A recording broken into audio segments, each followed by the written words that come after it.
Inattentional blindness, also known as perceptual blindness, is a psychological lack of attention and is not associated with any vision defects or deficits. It may be further defined as the event in which an individual fails to recognize an unexpected stimulus that is in plain sight. The term was coined by Arien, Mack and Irvin in 1992 and was used as the title of their book of the same name, published by MIT Press in 1998. Here, they describe the discovery of inattentional blindness and include a collection of procedures used describing the phenomenon. Research on inattentional blindness suggests that the phenomenon can occur in any individual, independent of cognitive deficits. When it simply becomes impossible for one to attend to all the stimuli in a given situation, a temporary blindness effect can take place as a result. That is, individuals fail to see objects or stimuli that are unexpected and quite often salient. Inattentional blindness also has an effect on unregistered trademark perception. There have been numerous experiments performed that demonstrate this phenomenon. Defining criteria: the following criteria are required to classify an event as an inattentional blindness episode. 1. The observer must fail to notice a visual object or event. 2. The object or event must be fully visible. 3. Observers must be able to readily identify the object if they are consciously perceiving it. And 4. The event must be unexpected and the failure to see the object or event must be due to the engagement of attention on other aspects of the visual scene and not due to aspects of the visual stimulus itself. Individuals who experience inattentional blindness are usually unaware of this effect, which can play a subsequent role on behavior. Inattentional blindness is related to but distinct from other failures of visual awareness such as change blindness, repetition blindness, visual masking, and attentional blink. The key aspect of inattentional blindness which makes it distinct from other failures in awareness rests on the fact that the undetected stimulus is unexpected.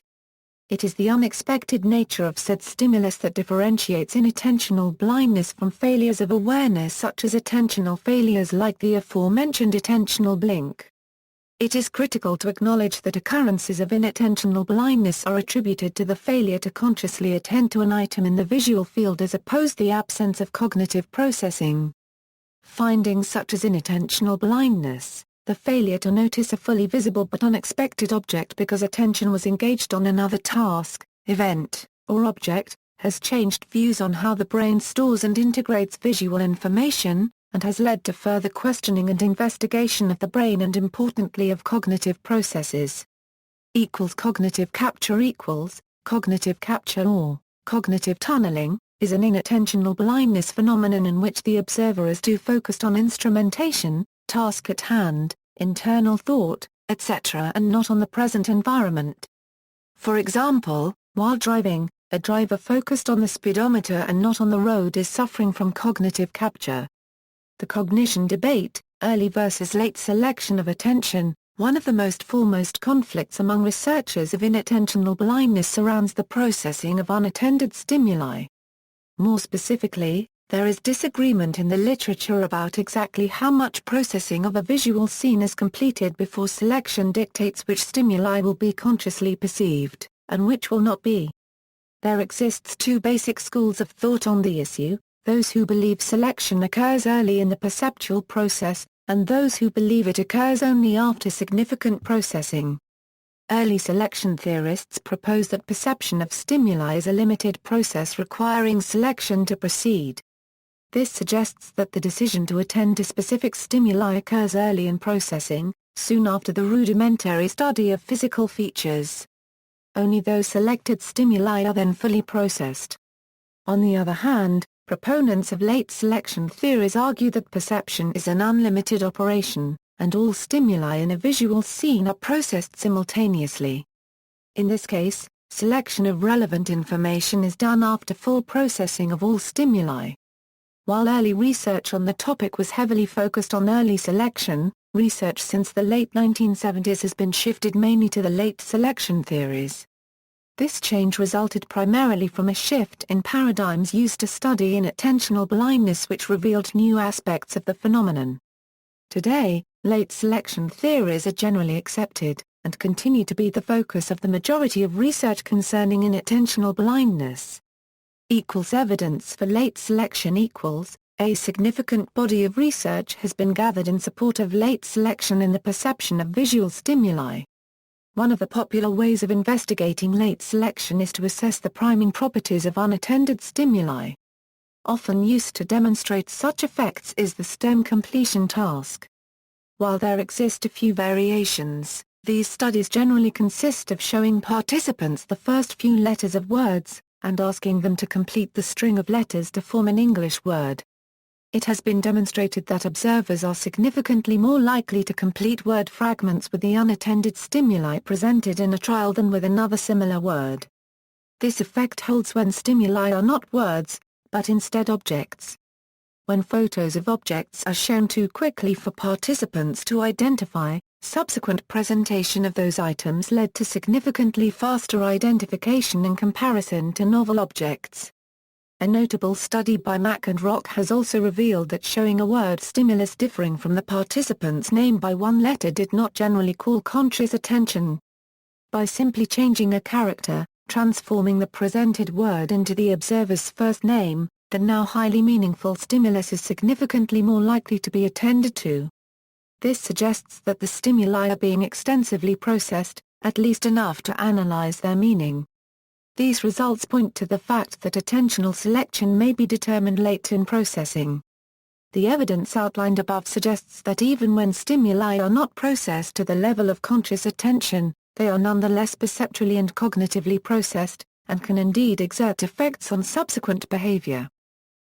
Evidence for early selection equals, while the evidence supporting late selection hypotheses is significant and has been consistently reproduced, there also exists a body of research suggesting that unattended stimuli in fact may not receive significant processing. For example, in an functional magnetic resonance imaging study by recent colleagues, brain activity was recorded while participants completed a perceptual task. Here they examined the neural processing of meaningful and meaningless stimuli both when attended to, and when these same items were unattended. While no difference in activation patterns were found between the groups when the stimuli were unattended, differences in neural processing were observed for meaningful versus meaningless stimuli to which participants overtly attended. This pattern of results suggests that ignored stimuli are not processed to the level of meaning, that is less extensively than attended stimuli. Participants do not seem to be detecting meaning in stimuli to which they are not consciously attending. Theories of inattentional blindness perceptual load equals, this particular hypothesis bridges the gap between the early and late selection theories. Authors integrate the viewpoint of early selection stating that perception is a limited process, and that of the late selection theories assuming perception as an automatic process. This view proposes that the level of processing which occurs for any one stimulus is dependent on the current perceptual load. That is, if the current task is attentionally demanding and its processing exhausts all the available resources, little remains available to process other non-target stimuli in the visual field. Alternatively, if processing requires a small amount of attentional resources, perceptual load is low and attention is inescapably directed to the non-target stimuli. The effects of perceptual load on the occurrence of inattentional blindness is demonstrated in a study by Foufny and Murray. Here, participants were asked to complete a memory task involving either the simple maintenance of verbal stimuli, or the rearrangement of this material, a more cognitively demanding exercise. While subjects were completing the assigned task, an unexpected visual stimulus was presented. Results revealed that unexpected stimuli were more likely to be missed during manipulation of information than in the more simple rehearsal task. In a similar type of study, fMRI recordings were done while subjects took part in either low-demand or high-demand subtraction tasks. While performing these exercises, novel visual distractors were presented. When task demands were low and used a smaller portion of the finite resources, distractors captured attention and sparked visual analysis as shown by brain activation in the primary visual cortex. These results, however, did not hold when perceptual load was high. In this condition, distractors were significantly less often attended to and processed. Thus, higher perceptual load, and therefore more significant use of attentional resources, appears to increase the likelihood of inattentional blindness episodes. Inattentional amnesia equals. The theory of inattentional amnesia provides an alternative in the explanation of inattentional blindness and suggesting that the phenomenon does not stem from failures in capture of attention or in actual perception of stimuli, but instead from a failure in memory. The unnoticed stimuli in a visual scene are attended to and consciously perceived, but are rapidly forgotten, rendering them impossible to report. In essence, inattentional amnesia refers to the failure in creating a lasting explicit memory. By the time a subject is asked to recall seeing an item, their memory for the stimulus has vanished. While it is difficult to tease apart a failure in perception from one in memory, some research has attempted to shed light on the issue. In a now classic study of inattentional blindness, a woman carrying an umbrella through a scene goes unnoticed. Despite stopping the video while she is walking through and immediately asking participants to identify which of two people they have seen, leaving as little delay as possible between presentation and report, observers very often fail to correctly identify the woman with the umbrella. No differences in performance were identified whether the video was stopped immediately after the unexpected event or moments later. These findings would seem to oppose the idea of inattentional amnesia, however advocates of the theory could always contend that the memory test simply came too late and that the memory had already been lost. Expectation equals. The very phenomenon of inattentional blindness is defined by a lack of expectation for the unattended stimulus. Some researchers believe that it is not inattention that produces blindness, but in fact the aforementioned lack of expectation for the stimuli. Proponents of this theory often state that classic methods for testing inattentional blindness are not manipulating attention per se, but instead the expectation for the presentation of a visual item. Studies investigating the effect of expectation on episodes of inattentional blindness have shown that once observers are made aware of the importance of the to-be-presented stimuli, for example stating that one will later be tested on it, the phenomenon essentially disappears. While admitting to possible ambiguities in methodology, Mack, one of the foremost researchers in the field, holds strongly that inattentional blindness stems predominantly from a failure of attentional capture. She points out that if expectation does not mediate instances of very closely linked phenomena such as attentional blink and change blindness, it is unlikely that inattentional blindness can be explained solely by a lack of expectation for stimulus presentation. Perceptual cycle equals. The perceptual cycle framework has been used as another theoretical basis for inattentional blindness. The perceptual cycle framework describes attention capture and awareness capture as occurring at two different stages of processing. Attention capture occurs when there is a shift in attention due to the salience of a stimuli, and awareness capture refers to the conscious acknowledgement of stimuli. Attentional sets are important because it is composed of characteristics of stimuli an individual is processing. Inattentional blindness occurs when there is an interaction between an individual's attentional set and the salience of the unexpected stimulus. Recognizing the unexpected stimulus can occur when the characteristics of the unexpected stimulus resembles the characteristics of the perceived stimuli. The attentional set theory of inattentional blindness has implications for false memories and eyewitness testimony. The perceptual cycle framework offers four major implications about inattentional blindness. 1. Environmental cues aid in the detection of stimuli by providing orienting cues but is not enough to produce awareness. 2. Perception requires effortful sustained attention, interpretation, and reinterpretation. 3. Implicit memory may precede conscious perception. And 4. Visual stimuli that is not expected, explored, or interpreted may not be perceived. Other bases for attentional blindness include top-down and bottom-up processing. Experiments demonstrating inattentional blindness. To test for inattentional blindness, researchers ask participants to complete a primary task while an unexpected stimulus is presented. Afterwards, researchers ask participants if they saw anything unusual during the primary task. Arien, Mack and Irvin describe a series of experiments that demonstrated inattentional blindness in their 1998 book, Inattentional Blindness. Invisible gorilla test equals. The best-known study demonstrating inattentional blindness is the invisible gorilla test, conducted by Daniel Simons of the University of Illinois at Urbana-Champaign and Christopher Shabry of Harvard University. This study, a revised version of earlier studies conducted by Ulrich Nieser, and Becklin in 1975, asked subjects to watch a short video of two groups of people pass a basketball around. The subjects are told to either count the number of passes made by one of the teams or to keep count of bounce passes versus aerial passes. In different versions of the video, a woman walks through the scene carrying an umbrella, or wearing a full gorilla suit. After watching the video, the subjects are asked if they noticed anything out of the ordinary take place. In most groups, 50% of the subjects did not report seeing the gorilla. The failure to perceive the anomalies is attributed to the failure to attend to it while engaged in the difficult task of counting the number of passes of the ball. These results indicate that the relationship between what is in one's visual field and perception is based much more on attention than was previously thought. Although it was found that 50% of the test subjects demonstrated change blindness to the introduction of the gorilla or the umbrella, it is difficult to find published information on what percentage of study participants were able to accurately count the passes.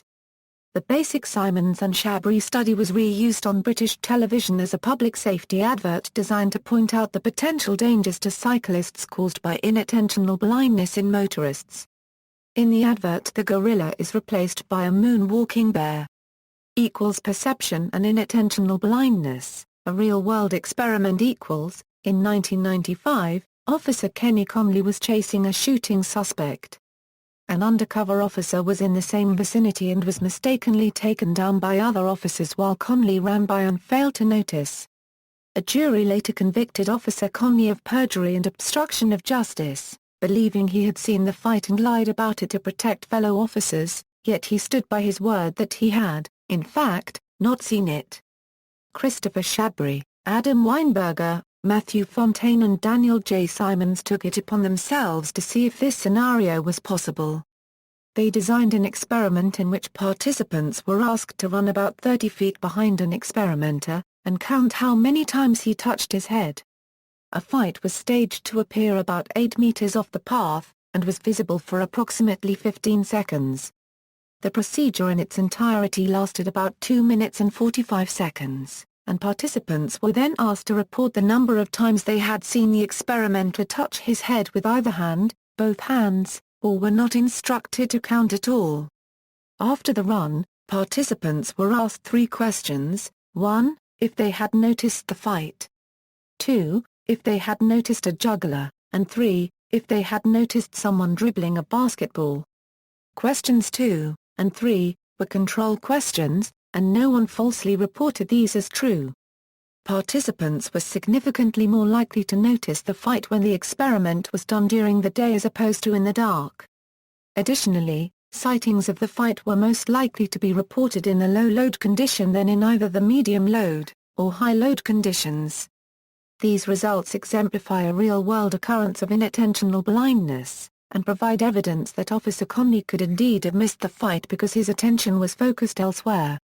Moreover, these results add to the body of knowledge suggesting that as perceptual load increases, less resources remain to process items not explicitly focused on, and in turn episodes of inattentional blindness become more frequent. Computer Red Cross experiment equals. Another experiment was conducted by Stephen Most, along with Daniel Simons, Christopher Shabry and Brian Scull.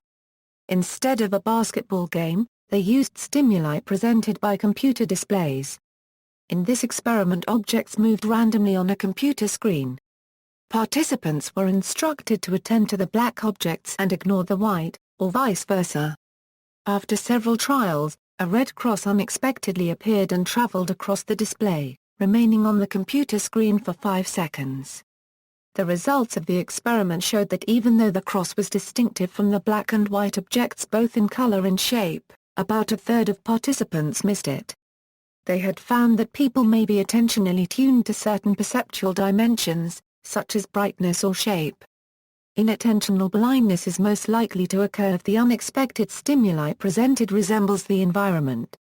equals crown on a unicycle equals. One interesting experiment displayed how cell phones contributed to inattentional blindness in basic tasks such as walking. The stimuli for this experiment was a brightly colored clown on a unicycle. The individuals participating in this experiment were divided into 4 sections. They were either talking on the phone, listening to an MP3 player, walking by themselves or walking in pairs. The study showed that individuals engaged in cell phone conversations were least likely to notice the clown.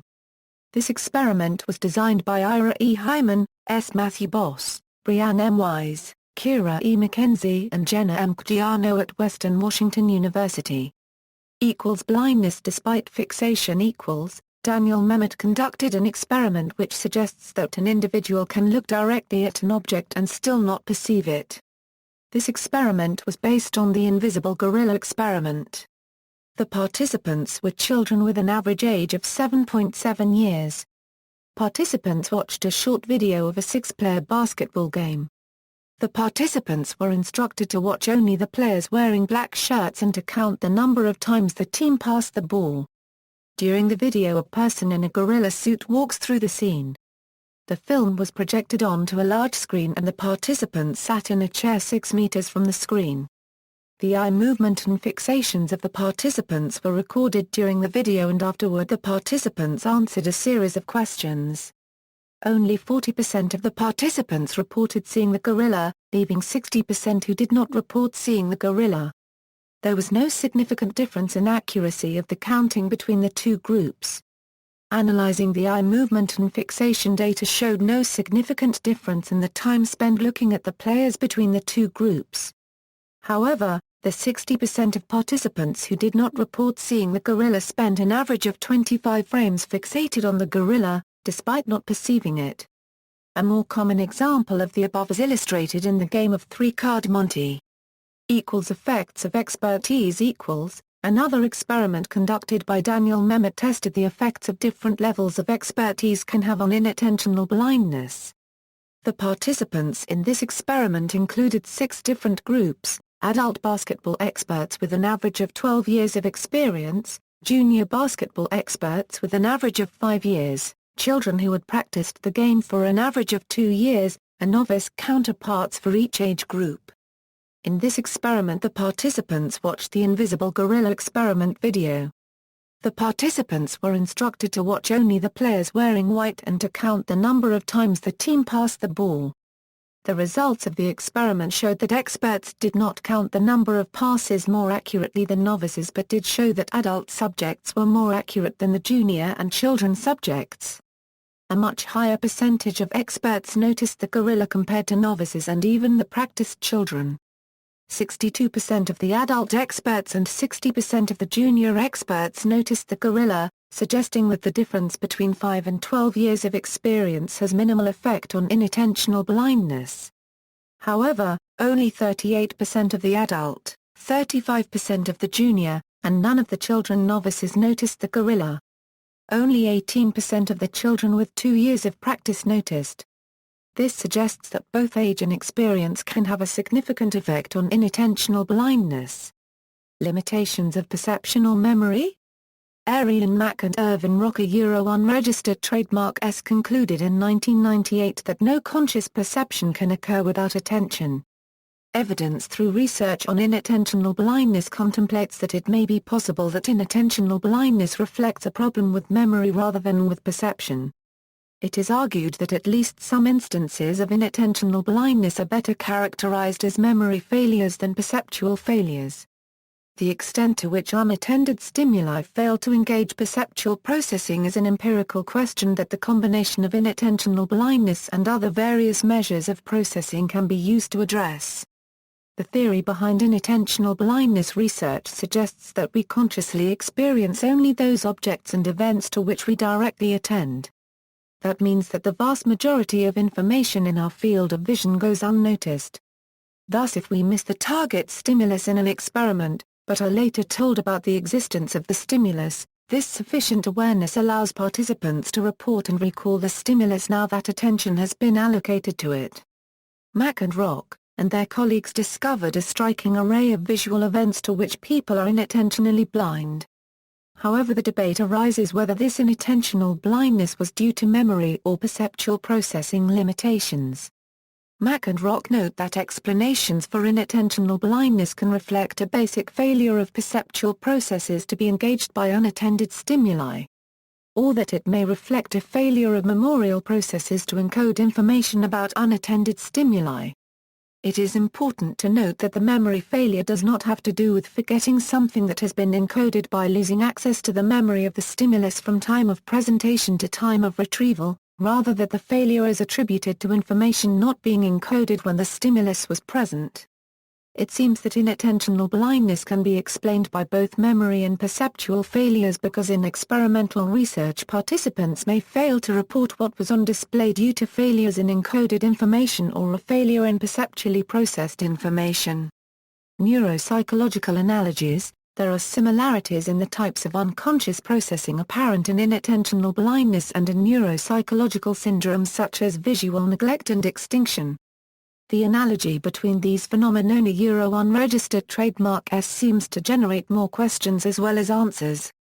These answers are fundamental for our understanding of the relationship between attention, stimulus coding and behavior. Visual neglect equals. Research has shown that some aspects of the syndrome of unilateral visual neglect appear to be similar to normal subjects in a state of inattentional blindness. In neglect, patients with lesions to the parietal cortex fail to respond to and report stimuli presented on the side of space contralateral to damage. That is, they appear to be functionally blind to a range of stimuli.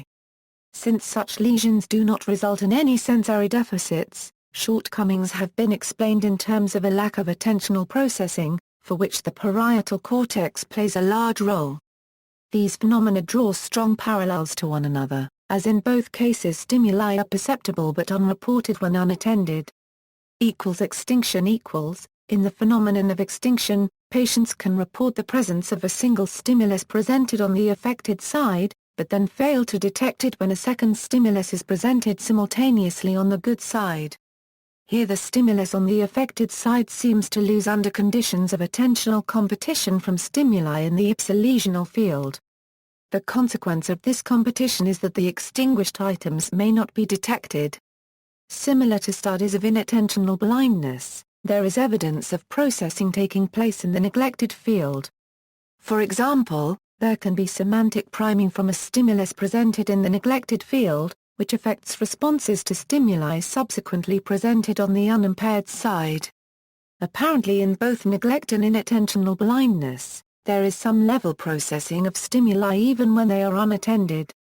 However, one major difference between neuropsychological symptoms such as neglect and extinction, and inattentional blindness concerns the role of expectation. In inattentional blindness, subjects do not expect the unreported stimulus. In contrast, in neglect and extinction, patients may expect a stimulus to be presented on the affected side but still fail to report it when another. It may be that expectation affects reportability but not the implicit processing of stimuli. Further explanations of the phenomenon of inattentional blindness include inattentional amnesia, inattentional agnosia and change blindness. Inattentional agnosia equals. An explanation for this phenomenon is that observers see the critical object in their visual field but fail to process it extensively enough to retain it. Individuals experience inattentional agnosia after having seen the target stimuli but not consciously being able to identify what the stimuli is. It is possible that observers are not even able to identify that the stimuli they are seeing are coherent objects. Thus observers perceive some representation of the stimuli but are actually unaware of what that stimulus is. It is because the stimulus is not encoded as a specific thing, that it later is not remembered. Individuals fail to report what the stimuli is after it has been removed. However, despite a lack in ability to fully process the stimuli, experiments have shown a priming effect of the critical stimuli. This priming effect indicates that the stimuli must have been processed to some degree. This occurs even if observers are unable to report what the stimuli is. Change blindness equals. Inattentional blindness is the failure to see a stimulus, such as an object that is present in a visual field. However, change blindness is the failure to notice something different about a visual display. Change blindness is directly related to memory. Individuals who experience the effects of change blindness fail to notice something different about a visual display from one moment to the next. In experiments that test for this phenomenon, participants are shown an image that is then followed by another duplicate image that has had a single change made to it. Participants are asked to compare and contrast the two images and identify what the change is. In inattentional blindness experiments, participants failed to identify some stimulus in a single display, a phenomenon that does not unregistered trademark T rely on memory the way change blindness does. Inattentional blindness refers to an inability to identify an object altogether, whereas change blindness is a failure to compare a new image or display to one that was previously stored in memory. Additional factors exhibiting effects on inattentional blindness. Age and expertise equals. In 2006, Daniel Memmott conducted a series of studies in which he tested how age and expertise of participants affect inattentional blindness. Using the gorilla video, he tested 6 different groups of participants. There were 2 groups of children, half with no experience in basketball, and the other half with 2 years' experience. 2 groups of juniors, half with no experience in basketball, and the other half with 5 years of experience. And 2 groups of adults, half with no experience in basketball, the other half with over 12 years of experience. He then instructed all the groups to keep track of how many passes the people on the black team made. Overall, the children with or without any basketball experience failed to perceive the gorilla more than the juniors or the adults. There were no significant difference between the inexperienced junior and adult groups, or between the experienced junior and adult groups. This pattern of results suggests that until the approximate age of 13, presumably because certain aspects of cognition are still under development, inattentional blindness occurrences are more frequent, but become consistent throughout the remainder of the lifespan. Additionally, the juniors with basketball experience noticed the gorilla significantly more than the juniors with no basketball experience. And the group of experienced adults noticed the gorilla significantly more than the non-experienced adults. This suggests that if one has had much experience with the stimuli in a visual field, they are more likely to consciously perceive the unexpected object. In 2011, Elizabeth Graham and Deborah Burke conducted a study that assessed whether or not older adults are more susceptible to inattentional blindness than younger adults by having 51 younger-aged participants and 61 older-aged participants watch the classic gorilla video. Overall, they found that younger-aged participants were more likely to notice the unexpected gorilla than older-aged participants. In a 2015 study, Carey Stothart, Walter Boot, and Daniel Simons attempted to replicate and extend the findings from both Graham and Burke's 2011 study and Stephen Most and colleagues' 2000 study on Amazon Mechanical Turk using a sample of 515 participants that varied in age. In this study, participants were tasked with counting the number of times a number of white moving objects crossed the vertical midpoint of a display while ignoring a number of black moving objects. The unexpected object in this case was a gray cross that moved horizontally across the display at various distances from the vertical midpoint. Overall, they found that inattentional blindness susceptibility increases with age, which replicates the finding from Graham and Burke. In fact, they found that every 10 years of age was associated with a 1.3-fold increase in the probability of displaying inattentional blindness. They also found that the probability of inattentional blindness increases as the distance between the observer's focus of attention and the unexpected object increases, which replicates the finding from Most and colleagues. However, they also found that the relationship that age has with inattentional blindness does not change as a function of the unexpected object's distance from the focus of attention, suggesting that useful field of view does not mediate the relationship between age and inattentional blindness. Similarity between stimuli equals, a series of studies conducted to test how similarity can influence the perception of a present stimulus. In the study, they asked participants to fixate on a central point on a computer screen and count how many times either white or black letters bounced off the edges of the screen. The first two trials did not contain an unexpected event, but the third trial was the critical trial in which a cross that had the same dimensions as the letters and varied in color moved from the right side of the screen to the left side and passed through the central point. The results revealed the following: during the critical event, the more similar the color of the cross was to the color of the attended letters, the more likely the participants were to perceive it, and the less similar the color of the cross was to the attended color decreased the likelihood of the cross being noticed. For the participants attending to the black letters, 94% perceived the black cross. 44% perceived the dark gray cross.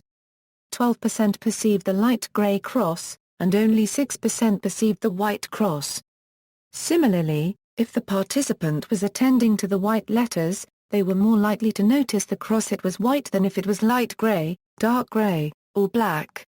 This study demonstrates that the more similar an unexpected object is to the attended object, the more likely it is to be perceived, thus reducing the chance of inattentional blindness.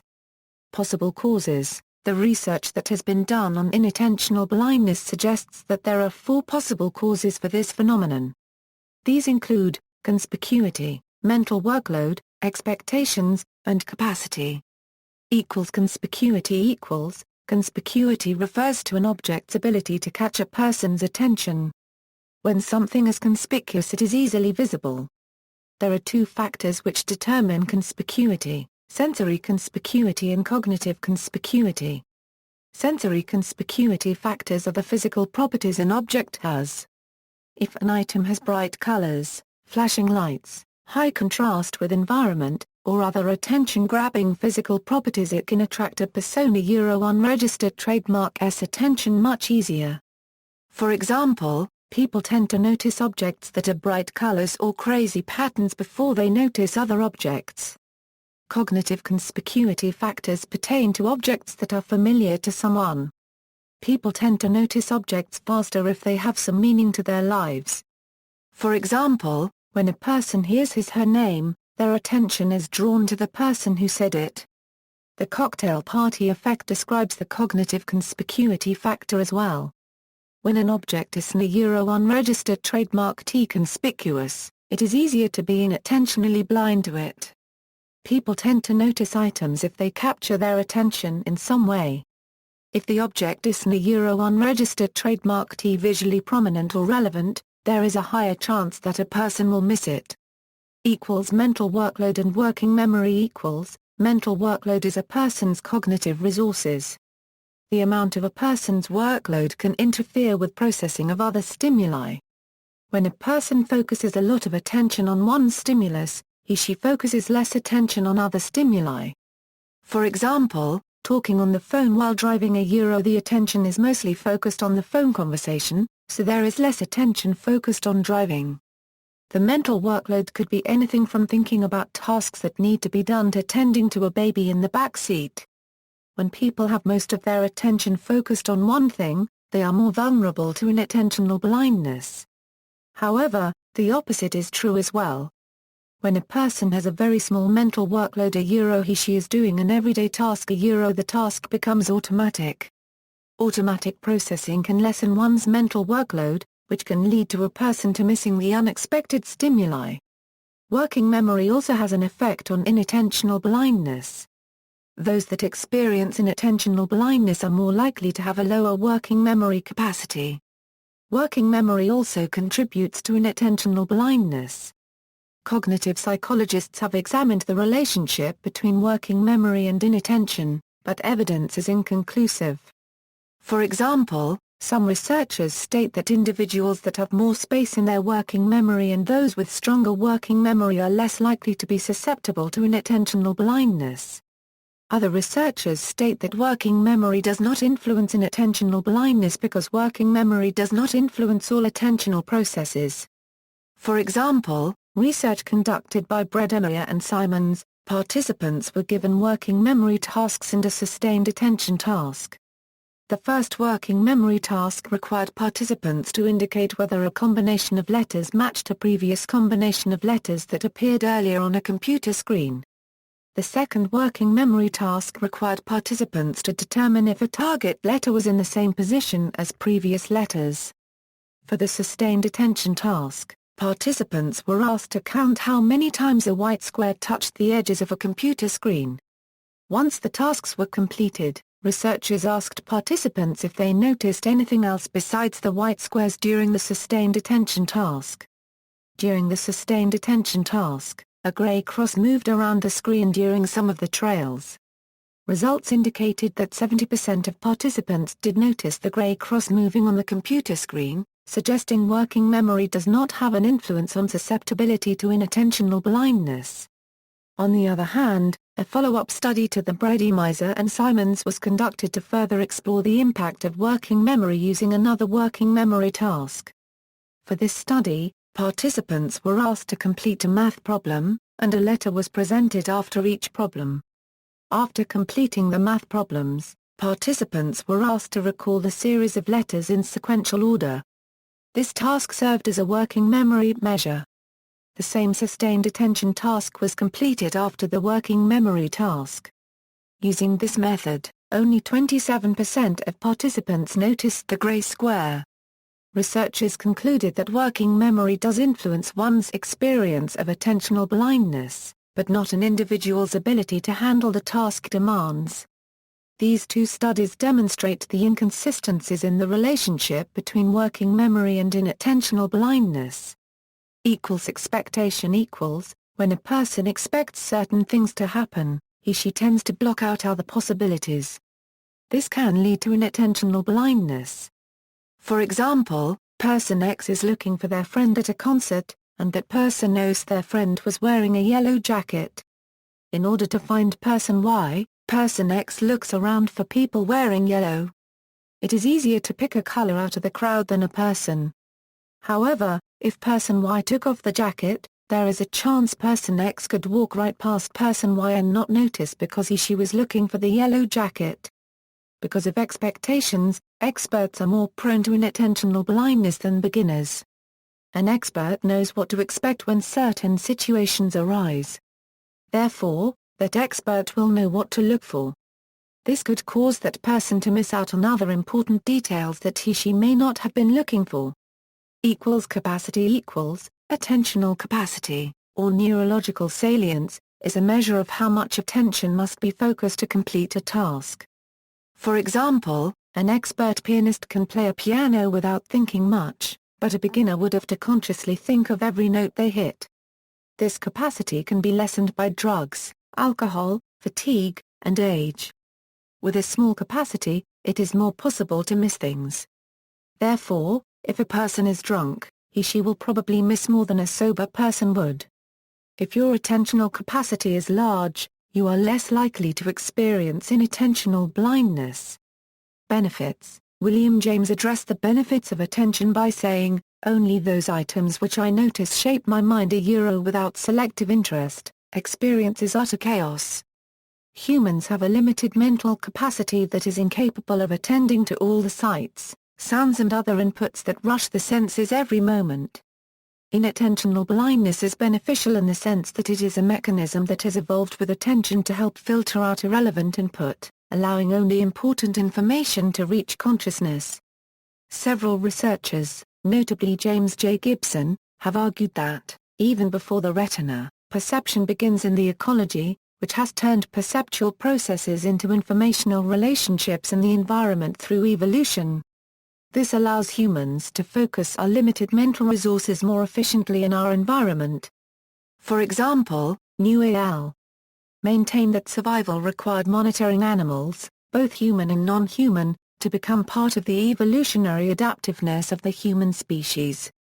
They found that when participants were shown an image with a rapidly altering scene where the scene change included an animate or inanimate object, that the participants were significantly better at identifying humans and animals. New al. argue that better performance in detecting animals and humans is not a factor of acquired expertise, rather it is an evolved survival mechanism in human perception. Broader implications. Although the bulk of inattentional blindness research has been conducted in laboratory studies, the phenomenon occurs in a variety of everyday contexts. Depending upon the context, the occurrence of inattentional blindness could range from embarrassing and/or humorous to potentially devastating. equals inattentional blindness and safety equals. Several recent studies of explicit attention capture have found that when observers are focused on some other object or event, they often experience inattentional blindness. This finding has potentially tragic implications for distracted driving. If a persona unregistered trademark S attention is focused elsewhere while driving, carrying on a conversation or text messaging, for example, they could fail to notice salient and distinctive objects, such as a stop sign, which could lead to serious injury and possibly even death. There have also been heinous incidents attributed to inattentional blindness behind the wheel. For example, a Pennsylvania highway crew accidentally paved over a dead deer that was lying on the road. When questioned regarding their actions, the workers claimed to have never seen it. Many policies are being implemented around the world to decrease the competition for explicit attention capture while operating a vehicle. For example, there are legislative efforts in many countries aimed at banning or restricting the use of cell phones while driving. Research has shown that the use of both hands-free and handheld cellular devices while driving results in the failure of attention to explicitly capture other salient and distinctive objects, leading to significantly delayed reaction times, as well as inattentional blindness. A study published in 1997, based on accident data in Toronto, found the risk involved in driving while using a cell phone to be similar to that of driving drunk. In both cases, the risk of a collision was 3 to 6 times higher compared to a sober driver not using a cell phone. Moreover, Strayer al. found that when controlling for driving difficulty and time on task, cell phone drivers exhibited greater impairment than intoxicated drivers, using a high-fidelity driving simulator. Inattentional blindness is also prevalent in aviation. The development of heads-up display for pilots, which projects information onto the windshield or onto a helmet-mounted display, has enabled pilots to keep their eyes on the windshield, but simulator studies have found that HUD may cause runway incursion accidents, where one plane collides with another on the runway. This finding is particularly concerning because HUDs are being employed in automobiles, which could lead to potential roadway incursions. When a particular object or event captures attention to the extent to which the beholder's unregistered trademark attentional capacity is completely absorbed, the resulting inattentional blindness has been known to cause dramatic accidents. For example, an airliner crew, engrossed with a blinking console light, failed to notice the approaching ground and register hearing the danger alarm sounding before the airliner crashed. Inattentional blindness and illusion equals. Collaborative efforts to establish links between science and illusion have examined the relationship of the processes underlying inattentional blindness and the concept of misdirection. A magician unregistered trademark S ability to manipulate attention in order to prevent his her audience from seeing how a trick was performed. In several misdirection studies, including Kuhn and Tatler, participants watch a vanishing item magic trick. After the initial trial, participants are shown the trick until they detect the item dropping from the magician unregistered trademark S hand. Most participants see the item drop on the second trial. The critical analyses involve differences in eye movements between the detected and undetected trials. These repetition trials are similar to the full attention trial in the inattentional blindness paradigm, as both involve the detection of the unexpected event and, by detecting the unexpected event on the second trial, demonstrate that the event is readily perceivable. The main difference between inattentional blindness and misdirection involves how attention is manipulated. While inattentional blindness tasks require an explicit distractor, the attentional distraction in misdirection occurs through the implicit yet systematic orchestration of attention. Moreover, there are several varieties of misdirection and different types are likely to induce different cognitive and perceptual processes, which vary the misdirection paradigma unregistered trademark S resemblance to inattentional blindness. Although the aims of magic and illusion differ from those of neuroscience, magicians wish to exploit cognitive weaknesses, whereas neuroscientists seek to understand the brain and the neuronal significance of cognitive functions. Several researchers have argued that neuroscientists and psychologists can learn from incorporating the real-world experience and knowledge of magicians into their fields of research. The techniques developed over centuries of stage magic by magicians may also be utilized by neuroscience as powerful probes of human cognition. Inattentional blindness and police shootings equals, when a police officer's version of events differs from video or forensic evidence, inattentional blindness has been used by defense lawyers as a possibility. The criticism of this defense is that this view could be used to defend nearly any police shooting. See also, attribute substitution, choice blindness, visual perception, somebody else's problem, human factors. References. Further reading, Mack, A. and Rock I. 1998.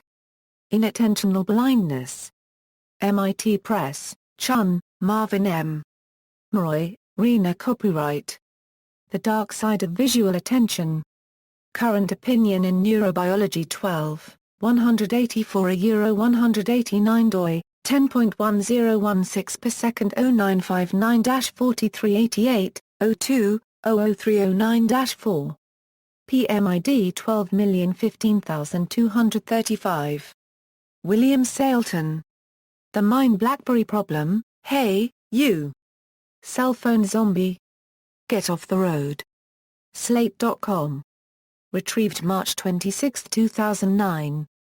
External links: Gorillas in Our Midst, Sustained Inattentional Blindness for Dynamic Events, Chinese, Americans Truly See Differently, Study Says, Why Lifeguards Sometimes Can't See Bodies at the Bottom of a Pool. Change Blindness and Inattentional Blindness.